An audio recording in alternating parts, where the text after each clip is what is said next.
Adventure in Atlantis. Jules and Amy were ready for scuba diving. They watched a fish swimming under the boat. When the boat sailed over a seaweed forest, Amy noticed something strange. What's that? She asked. It looks like a building covered in slime. That's just a coral reef, the tour guide says. Amy rubbed her lucky penny. Let's go check it out, she whispered to Jules.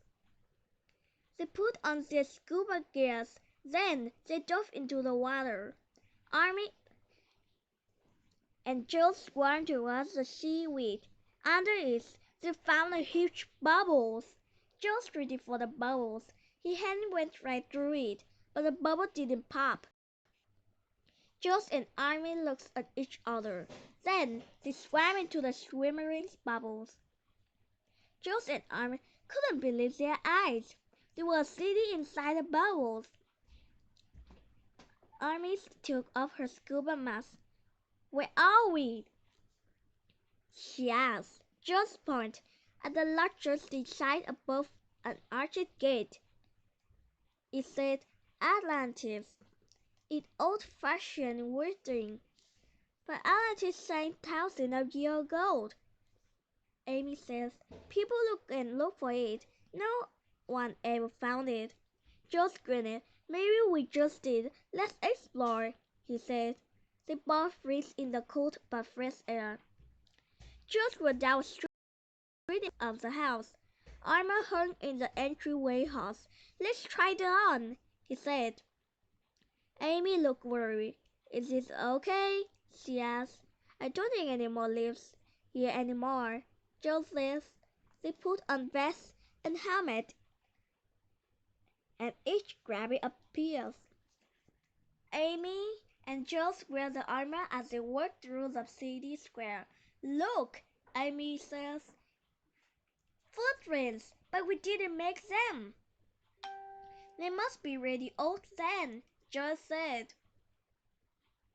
They slowly walked into another house. A table was covered with gold coins. Look how shiny they are, Amy cried. They looked brand new. She reached for her lucky penny, but they were gone.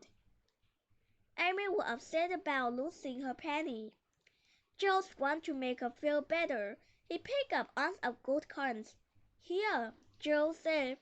This can be your new good luck charm. Thanks, Amy said. We shall swim back to the boat. She was nervous. But Jules saw a giant teak door. It had ocean waste straw on it. Let's look inside, Jules says. Then we can go. Jules pulled open the door. Water rose up to his knees. Suddenly, giant tentacles grabbed around the door. Run! Jules and Amy screamed at the same time. The creature proceeded away through the door.